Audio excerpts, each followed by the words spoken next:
लीजिएगा इस व्रत शिव महापुराण कथा को कि व्रत बहुत बड़ा है, बहुत बड़ा व्रत है, तो उसको छोटा करने का भी तो तरीका शास्त्रों में कहा गया है।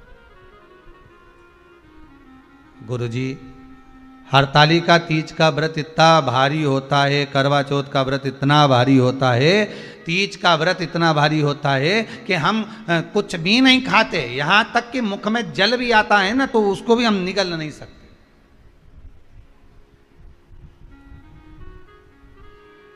अब इतना भारी व्रत,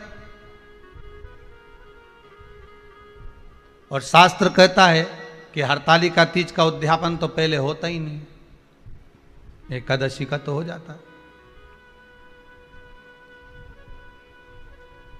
और यहां तो हरतालिका तीज का, अब एकादशी का तो आप 26 एकादशी जब आपकी पूरी हो जाए, 3 वर्ष बाद अधिक मास आ जाए, 26 पूरी एकादशी का व्रत कर लो, तुम 11 पे करो, तुम्हारी मर्जी पड़े, 26 एकादशी पर जब व्रत करोगे तो ये आपके ऊपर है, 26 पर करो। पर हरतालिका तीज का जो व्रत है, इसका उद्यापन तो ना तो पहले होए और इसका उद्यापन ना 13 वर्ष के पहले होए। इसका उद्यापन तो जब तक कन्या हो, चाहे स्त्री हो, चाहे नारी हो, चाहे पुरुष हो, हरतालिका तीज का अगर उसको उद्यापन करना है तो 13 वर्ष तक तो आपको व्रत करना ही पड़ेगा, उसके बाद ही इसका उद्यापन होता है।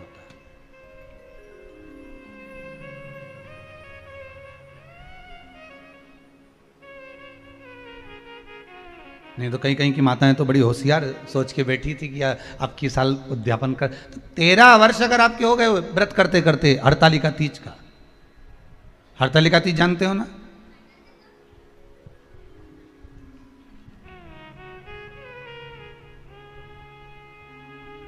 तेरह वर्ष अगर आपके हो गए भगवान की भक्ति को धारण करते करते,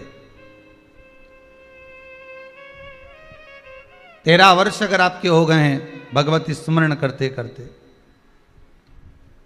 उसके बाद में आप बड़े प्रेम से, बड़े आनंद से आप व्रत का उद्यापन करो, कोई मना नहीं। पर यदि आप उद्यापन कर रहे हो और आपका मन है कि मुझे उद्यापन करना ही है, तो 13 वर्ष तक जिस भाव से आप भगवान का व्रत कर रहे हो, साधना कर रहे हो, स्मरण कर रहे हो, उसी भाव से आप उसको करें।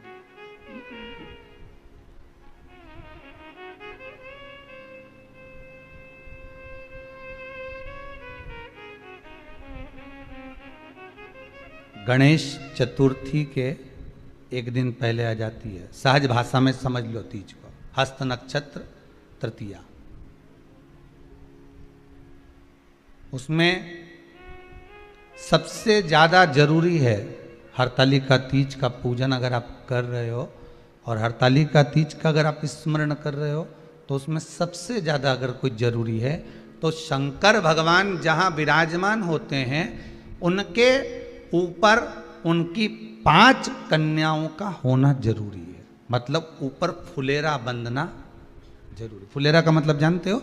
एक जैसे शंकर भगवान नीचे विराजमान है और ऊपर जो जलाधारी बनती है ना, तो जलाधारी की जगह पर शंकर भगवान की हरतालिका तीज के दिन जब नारियां पूजन करती हैं, माताएं पूजन करती हैं, कन्याएं पूजन करती हैं, तो उस पर जलाधारी की जगह फुलेरा बनता है, मतलब फूल की मालाएं उसमें लटका दी जाती है। अब कितनी माला लटकाना चाहिए? प्रयास करना चाहिए कम से कम 5 माला उसमें होना जरूरी है, और 5 से ज़्यादा भी लटकाओगे चलेगा, पर 5 से कम नहीं होना चाहिए फुलेरा। 5 कौन कौन है ये? जया, विषहरा, सामरीवारी, दौतली, देव। शंकर भगवान की 5 बेटी। इससे अधिक अगर आप लटका रहे हो तो शंकर भगवान की और भी बेटियों का व्याख्यान है, मनसा है, अशोक सुंदरी है, ये शंकर भगवान की पुत्रियां। नर्मदा जी का स्मरण आ जाता है, नर्मदा है, तो ऐसा बेटियों का तो आप ज्यादा लटकाओगे चले जाएगा, पर कम नहीं। जैसे हरतालिका तीज का जो उद्यापन होता है, उद्यापन में सबसे मुख्य चीज क्या होती है कि जो भी आप वस्तु दान दे रहे हैं, जो भी आप वस्तु समर्पित कर रहे हैं, हरतालिका तीज के उद्यापन में जो भी सामग्री आप दे रहे हैं वो 5 होना चाहिए। जैसे फुलेरा का वर्णन किया कि फुलेरा 5 माला से ज्यादा होगा चलेगा, पर 5 से कम, अधिक दाम है।